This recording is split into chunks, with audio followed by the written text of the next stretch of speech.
Hello everyone, welcome to study Chakra. तो students, हम बात कर रहे हैं चेंज ऑफ स्टेट की, और इस वीडियो में हम बात करेंगे लेटेंट हीट के बारे में। तो लास्ट वीडियो में मैंने आपको बताया था कि किस तरीके से एक स्टेट से आपका जो सब्सटेंस है वो दूसरे स्टेट में कन्वर्ट होता है, और ये कन्वर्जन हम लोग हीट करके करते हैं। तो फिर से एग्जाम्पल लेते हैं हम लोग उसी आइस का, और यहाँ पे फिलहाल जो लेटेंट हीट की हम बात करेंगे वो सॉलिड से लिक्विड में जो कन्वर्जन होता है, पहले हम उसकी बात कर लेते हैं, बाद में लिक्विड से गैस के कन्वर्जन की बात कर लेंगे हम लोग। ठीक है, तो फिर से हम आइस का एग्जांपल लेते हैं। तो आप लोगों को पता है, जैसे अगर मान लो आपके पास आइस है, आइस मान लो -10 डिग्री सेल्सियस पे, सेम एग्जांपल, इसको आपने हीट करना चालू किया, तो आप यहाँ पे इसको हीट सप्लाई कर रहे हो, तो इसका टेम्परेचर बढ़ने लग जाएगा। मान लो इसका टेम्परेचर बढ़ के -5 डिग्री सेल्सियस हुआ, -2 डिग्री सेल्सियस हुआ, -1 डिग्री सेल्सियस हुआ, और उसके बाद ये 0 डिग्री सेल्सियस पे पहुँच गया। तो जब ये 0 डिग्री सेल्सियस पे आइस पहुंच जाता है, तब ये मेल्ट होना शुरू हो जाता है और ये लिक्विड में कन्वर्ट होना चालू हो जाता है। इस समय इस लिक्विड का टेम्परेचर जो मेल्ट हुआ है और सॉलिड का टेम्परेचर दोनों 0 डिग्री सेल्सियस ही होता है। इसका मतलब अब अगर मैं उसको हीट दे रहा हूं, तो ये हीट उसका टेम्परेचर नहीं बढ़ाता, बस इस आइस को मेल्ट करता है। समझे कि नहीं? ये क्योंकि लिक्विड का टेम्परेचर भी 0 डिग्री सेल्सियस, और जब तक ये पूरा आइस लिक्विड में कन्वर्ट नहीं हो जाता, तब तक इसका टेम्परेचर 0 डिग्री सेल्सियस ही होगा। इसका मतलब 0 डिग्री सेल्सियस जो कि इसका मेल्टिंग पॉइंट है, मेल्टिंग पॉइंट पर पहुंचते ही, जब सॉलिड मेल्टिंग पॉइंट पे पहुंचता है, तब जब आप उसको हीट देते हो, तो वो हीट उसका टेम्परेचर इंक्रीज नहीं करता, बस उसको मेल्ट करता है और सॉलिड से लिक्विड में कन्वर्ट करता है। तो मेल्टिंग पॉइंट पर जो हीट आपने दिया, जो उस सॉलिड को लिक्विड में कन्वर्ट कर रहा है, इसी को हम लेटेंट हीट बोलते हैं। लेकिन देखो, लेटेंट हीट जो है वो डिपेंड करेगा कि ये जो हीट आप दे रहे हो, ये डिपेंड करेगा कि आपने कितना मास ले रखा है। अगर आपने बहुत मतलब 50 किलो का आइस ले रखा है, तब उस 50 किलो के आइस को कन्वर्ट करने के लिए पूरी तरह से लिक्विड में बहुत सारा हीट लगेगा। लेकिन अगर आपने 2 ही ग्राम का आइस लिया हुआ है, तो उसको कन्वर्ट करने के लिए बहुत कम हीट लगेगा। समझे? तो हमने यहाँ पे लेटेंट हीट हमेशा डिफाइन किया है 1 kg सब्सटेंस को लेकर। मतलब आपको 1 किलो आइस लेना है, या फिर अगर कोई दूसरा सब्सटेंस लेते हो, जैसे मैंने आयन की बात की थी, तो आयन जो मेल्ट होता है वो होता है 1600 डिग्री सेल्सियस के आसपास। ये मैं अप्रॉक्सीमेट वैल्यू ले रहा हूँ, ये 1500 एंड समथिंग होता है, पर हम 1600 डिग्री सेल्सियस मान लेते हैं। इसका मतलब 1600 डिग्री सेल्सियस पहुँचने पर ये मेल्ट होना शुरू होगा, और अब ये लिक्विड आयन और सॉलिड आयन दोनों का टेम्परेचर 1600 डिग्री सेल्सियस ही होगा, तब तक जब तक ये पूरी तरह से लिक्विड में कन्वर्ट नहीं हो जाता। तो जब ये 1600 डिग्री सेल्सियस पे पहुंचता है, और तब अगर आप इसको हीट देते हो, तो ये हीट इसका टेम्परेचर नहीं बढ़ाता, बल्कि सिर्फ इस सॉलिड को मेल्ट करता है और लिक्विड में कन्वर्ट करता है। समझे? तो ये जो आप हीट दे रहे हो, उसी को हम लेटेंट हीट बोलते हैं। लेकिन लेटेंट हीट याद रखना, हम डिफाइन करते हैं अगेन 1 kg के लिए। अगर आपको लेटेंट हीट पता करना है कि कितना लेटेंट हीट लगा, तो आप 1 kg का substance low. In short, 1 kg का जब आपने सब्सटेंस लिया है, तो सॉलिड से लिक्विड में कन्वर्ट करने के लिए आपको कितना हीट देना पड़ा, वो लेटेंट हीट कहलाता है। और वो लेटेंट हीट याद रखना, आपके सब्सटेंस का, सॉलिड का टेम्परेचर चेंज नहीं करेगा, और लेटेंट हीट मेल्टिंग पॉइंट पे दिया जाता है। तो ये मेल्टिंग पॉइंट पे जब पहुंचेगा, तो इसको दिया हुआ हीट वो सिर्फ मेल्टिंग में यूटिलाइज करेगा, टेम्परेचर बढ़ाने में नहीं करेगा। जब ये पूरे 1 kg सब्सटेंस आपका मेल्ट हो जाए पूरा, उसके बाद अगर आप हीट करोगे, तब उस हीट को लेकर वो अपना टेम्परेचर बढ़ाना वापस चालू कर देगा। तो जिस दौरान आपने हीट दिया, मेल्टिंग पॉइंट के दौरान आपने जो हीट दिया, जिस हीट को यूज करके उसका टेम्परेचर नहीं बढ़ा, आप हीट कर रहे हो तो भी उसका टेम्परेचर नहीं बढ़ता, सिर्फ आपका सॉलिड लिक्विड में कन्वर्ट होता जाता है। तो ये कन्वर्जन के लिए जो हीट लगता है बिना टेम्परेचर इंक्रीज किए 1 kg सब्सटेंस के लिए, वही आपका लेटेंट हीट होता है। और जब सॉलिड से लिक्विड में कन्वर्ट हो रहा हो, तब जब आप लेटेंट हीट देते हो, तो इसको बोला जाता है latent heat of fusion. Latent heat of fusion. अच्छा, एक और बात, अगर मान लो प्रोसेस उल्टा हुआ, तो अगर आप लिक्विड से सॉलिड में कन्वर्ट कर रहे हो, तो भी ये मेल्टिंग पॉइंट पे ही होगा। जैसे मान लो आइस आपका लिक्विड था और आप उसको सॉलिड में कन्वर्ट कर रहे हो, तो लिक्विड से सॉलिड में फ्रीज जो होगा, कन्वर्ट जो होगा, वो भी 0 डिग्री सेल्सियस पे ही होगा। तो जितना लेटेंट हीट इसको सॉलिड से लिक्विड होने में लगा था, उतना ही लेटेंट हीट आपको लिक्विड से सॉलिड में कन्वर्ट करने के लिए इससे छीनना होगा, और कुछ नहीं, पर लेटेंट हीट का वैल्यू उतना ही होगा। तो लेटेंट हीट क्या है बताओ? The amount of heat required by the solid to convert into liquid at melting point without changing temperature is called latent heat of fusion. फिलहाल हम लेटेंट हीट ऑफ फ्यूजन की बात कर रहे हैं। ये उतना अमाउंट ऑफ हीट है जो 1 kg सब्सटेंस यूज करता है खुद को सॉलिड से लिक्विड में कन्वर्ट करने के लिए मेल्टिंग पॉइंट पे, जहां पे वो सिर्फ कन्वर्जन में हीट यूटिलाइज होता है, अपना टेम्परेचर नहीं बढ़ाता, उसको हम लोग लेटेंट हीट ऑफ फ्यूजन बोलते हैं। लेटेंट हीट ऑफ फ्यूजन का जो फॉर्मूला होगा वो क्या होगा बताओ? लेटेंट हीट ऑफ फ्यूजन को हम LF यूज कर लेते हैं, and that is equal to heat divided by total mass of the substance. क्योंकि हमने यूनिट मास के लिए इसको डिफाइन किया है, तो जो भी आप हीट दे रहे हो उसको मास से डिवाइड कर दो, ये आपका लेटेंट हीट ऑफ फ्यूजन का फॉर्मूला हो जाएगा। समझ गए? लेकिन एक और जगह ऐसा आता है, अभी देखो हमने ग्राफ बनाया था, अगर आपको याद होगा तो, कि ये ग्राफ मैं वापस से यहाँ पे बना देता हूँ। ये लास्ट वीडियो में मैंने बनाया था ग्राफ, और हम ये आइस के लिए मान के चलते हैं। आइस वाटर के लिए अगर आप समझ जाओगे तो बाकी सब्सटेंस के लिए भी आप बड़े आसानी से समझ सकते हो। मान लो आपका टेम्परेचर -5 डिग्री सेल्सियस है आइस का, ठीक है। आपने इसको हीट करना चालू कर दिया, तो इसका टेम्परेचर भी, यहाँ पे मैं टेम्परेचर प्लॉट कर देता हूँ और यहाँ पे मैं टाइम प्लॉट कर देता हूँ, टेम्परेचर डिग्री सेल्सियस में और टाइम। तो उसका टेम्परेचर बढ़ते बढ़ते 0 डिग्री सेल्सियस पर पहुँच गया, ठीक है। 0 डिग्री सेल्सियस तक क्या होगा? ये आइस ही रहेगा।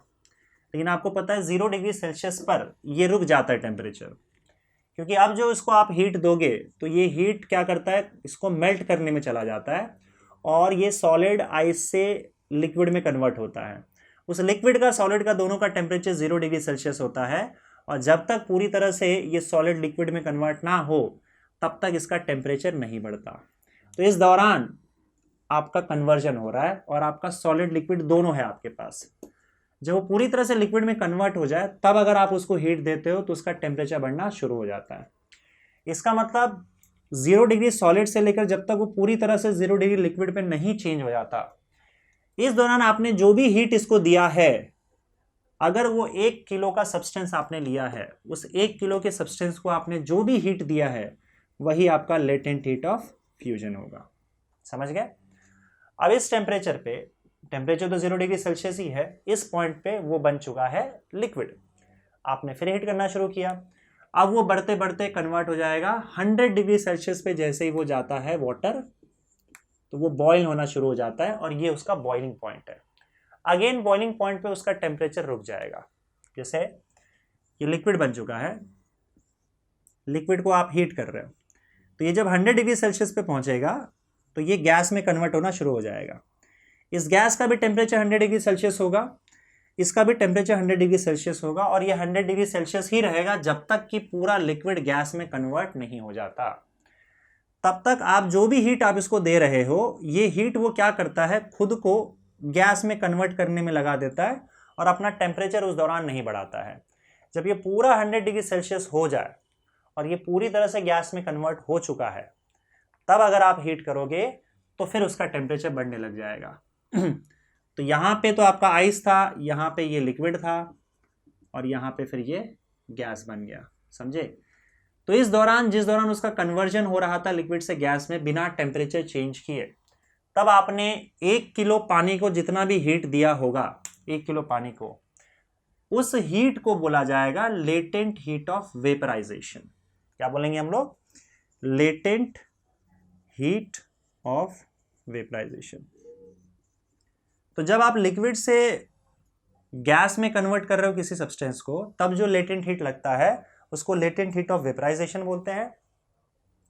जब वो सॉलिड से लिक्विड में कन्वर्ट होता है और तब जो आप लेटेंट हीट देते हो उसको हम लोग लेटेंट हीट ऑफ फ्यूजन बोलते हैं।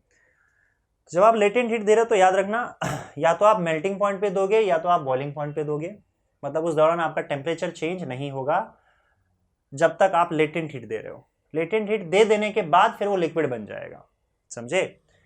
तो जब आपसे पूछा जाए कि भाई 0 डिग्री सेल्सियस पे आपका आइस होता है कि वाटर होता है, ये क्वेश्चन मैं कई बार बच्चों से पूछता हूँ कि अगर मान लो आपका वाटर 0 डिग्री सेल्सियस पे है तो वो आइस है कि वाटर है, मतलब आइस है या फिर लिक्विड है, सॉलिड है कि लिक्विड है। तो वो थोड़े कंफ्यूज हो जाता है, क्योंकि देखो अगर सपोज करो आप लिक्विड से उसको सॉलिड में कन्वर्ट कर रहे हो तो 0 डिग्री सेल्सियस पे सॉलिड बन जाएगा, वो सॉलिड बनना स्टार्ट हो जाएगा। तो आपके पास अगर 0 डिग्री सेल्सियस वाटर है तो वो सॉलिड भी हो सकता है और आइस भी लिक्विड भी हो सकता है। और अगर आप सॉलिड से उसको स्टार्ट करोगे तो 0 डिग्री सेल्सियस पे वो मेल्ट होना शुरू हो जाता है। इनफैक्ट आपने यहाँ पे देखा कि 0 डिग्री सेल्सियस पे वो सॉलिड और आइस लिक्विड दोनों होता है। जब आपके पास आइस है 0 डिग्री सेल्सियस पे तो मेल्ट होकर लिक्विड बन रहा है, उस लिक्विड का टेम्परेचर भी 0 डिग्री सेल्सियस होता है और सॉलिड का टेम्परेचर भी 0 डिग्री सेल्सियस होता है। तो 0 डिग्री सेल्सियस एक ऐसा टेम्परेचर है वाटर के लिए जिसमें वो सॉलिड भी हो सकता है और लिक्विड भी हो सकता है। वो इस बात पर डिपेंड करता है कि आपने अभी तक कितना हीट दिया है। जैसे आपने हीट दे दिया तो वो सॉलिड से लिक्विड में मेल्ट होना शुरू हो गया। जब आप पूरा लेटेंट हीट सप्लाई कर चुके रहोगे, पूरा का पूरा लेटेंट हीट सप्लाई कर चुके रहोगे, तो ये फिर पूरा लिक्विड में कन्वर्ट हो जाएगा और ये लिक्विड 0 डिग्री सेल्सियस पे रहेगा आपका। तो यहाँ 0 डिग्री सेल्सियस आपका कन्वर्ट हो चुका है और ये लिक्विड है। लेकिन आपने अगर अभी तक लेटेंट हीट दिया नहीं है बिल्कुल भी, ये जस्ट आपका जो सॉलिड है अभी अभी 0 डिग्री सेल्सियस पे पहुंचा है और अब मेल्ट होने वाला है, तो फिर तो आपका ये जो आइस है ये आइस 0 डिग्री सेल्सियस पे होगा। तो पूरा लेटेंट हीट दे देने पर, पूरी तरह से मेल्ट हो जाने पर 0 डिग्री सेल्सियस वाटर बन गया, लिक्विड बन गया। और जब वो स्टार्ट ही होता है तो स्टार्टिंग में 0 डिग्री सेल्सियस आइस होता है। बीच में ऐसा भी फेस आएगा कि कुछ उसका 0 डिग्री सेल्सियस लिक्विड होगा और कुछ 0 डिग्री सेल्सियस सॉलिड होगा। तो इसका मतलब 0 डिग्री सेल्सियस पे आपका वाटर दोनों स्टेट में एग्जिस्ट करता है, वो लिक्विड भी हो सकता है और वो सॉलिड भी हो सकता है। डिपेंड करता है कि आपने उसको कितना हीट दिया है और वो पूरी तरह से कन्वर्ट हुआ है कि नहीं। राइट, क्लियर है। उसी तरीके से 100 डिग्री सेल्सियस पे वाटर वेपर के फॉर्म में भी हो सकता है और लिक्विड के फॉर्म में भी हो सकता है। अगर आपने सारा latent heat of vaporisation provide कर दिया तो वो 100 डिग्री सेल्सियस पे वो गैस में कन्वर्ट हो जाएगा। पर शुरुआत में वो सारा का सारा 100 डिग्री सेल्सियस लिक्विड में ही होता है जब तक आपने उसको लेटेंट हीट नहीं दिया है, समझे। तो 100 डिग्री सेल्सियस पे वाटर लिक्विड में भी हो सकता है और गैस में भी हो सकता है, दोनों फॉर्म में एग्जिस्ट करता है। ये सिर्फ वाटर की बात नहीं बोल रहा हूं, बल्कि कोई भी सब्सटेंस हो। मेल्टिंग पॉइंट पे, कोई भी मेल्टिंग पॉइंट, जैसे हमने आयन की बात की तो आयन का मेल्टिंग पॉइंट 1600 डिग्री सेल्सियस था। तो इसका मतलब 1600 डिग्री सेल्सियस पे आपका आयन लिक्विड भी हो सकता है और सॉलिड भी हो सकता है। डिपेंड करता है कि आपने लेटेंट हीट देकर उसे पूरी तरीके से लिक्विड में कन्वर्ट किया है या फिर अभी वो 1600 डिग्री सेल्सियस पे सॉलिड ही है और आपने अभी तक लेटेंट हीट नहीं दिया है। उसी तरीके से जब आप उसको बॉईल करते हो, अगर आप आयन को बॉईल करो तो बॉइलिंग पॉइंट पे वो जो है वो अपने बॉइलिंग पॉइंट के टेम्परेचर पे गैस भी हो सकता है और लिक्विड भी हो सकता है, समझे।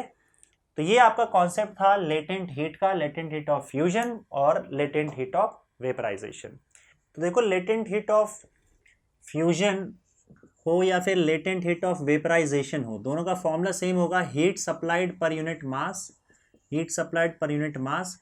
बस ये मेल्टिंग पॉइंट पर हीट सप्लाई होता है और ये बॉइलिंग पॉइंट पर हीट सप्लाई होता है। वाटर के लेटेंट हीट ऑफ फ्यूजन और वेपराइजेशन की हम अगर बात करें तो ऐसा यूनिट में latent heat of fusion water का होता है 3.33 इंटू 10⁵ जूल पर केजी। देखो, लेटेंट हीट का जो यूनिट होगा, अगर हम ऐसा यूनिट ले तो जूल और मास का केजी होता है, तो जूल पर केजी हो जाएगा। लेकिन इसका दूसरा यूनिट भी हम कई बार यूज़ करते हैं, दैट इज़ हीट को हम कैलोरी में मेजर करते हैं और मास को हम लोग ग्राम में जब मेजर करते हैं तो इसका दूसरा यूनिट होता है कैलोरी पर ग्राम। अगर आप कैलोरी पर ग्राम यूज़ करते हो तो ये 80 कैलोरी पर ग्राम हो जाता है latent heat of fusion of water. अगर वाटर के लेटेंट हीट ऑफ वेपराइजेशन की बात करूं तो ये होता है 22.6 इंटू 10⁵ जूल पर केजी, ठीक है। और अगर हम इसके कैलोरी पर ग्राम वाले यूनिट की बात करें तो ये 540 कैलोरी पर ग्राम, आप दोनों को कन्वर्ट कर सकते हो। आप लोग को पता है कि 1 calorie is equal to 4.18 joule होता है और 1 kg is equal to 10⁻³ gram होता है, या फिर 1 gram is equal to 10⁻³ kg होता है। तो ये यूनिट्स में कन्वर्ट किया जा सकता है। वैसे आप ये वैल्यू अगर बेटर होगा याद रखो तो ये कई बार काफ़ी काम आता है और इजी भी याद रखना। 80 calorie per gram latent heat of fusion of water और 540 calorie per gram latent heat of vaporisation for water. वैसे इन जनरल ये जो वैल्यूज़ है लेटेंट हीट का, ये आपको क्वेश्चन में दिया हुआ होना चाहिए।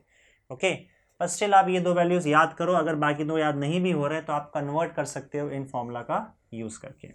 ठीक है, अगले वीडियो में हम इस पर कुछ क्वेश्चंस करेंगे जिससे आपका कॉन्सेप्ट और अच्छे से क्लियर हो जाए। ठीक है, थैंक यू।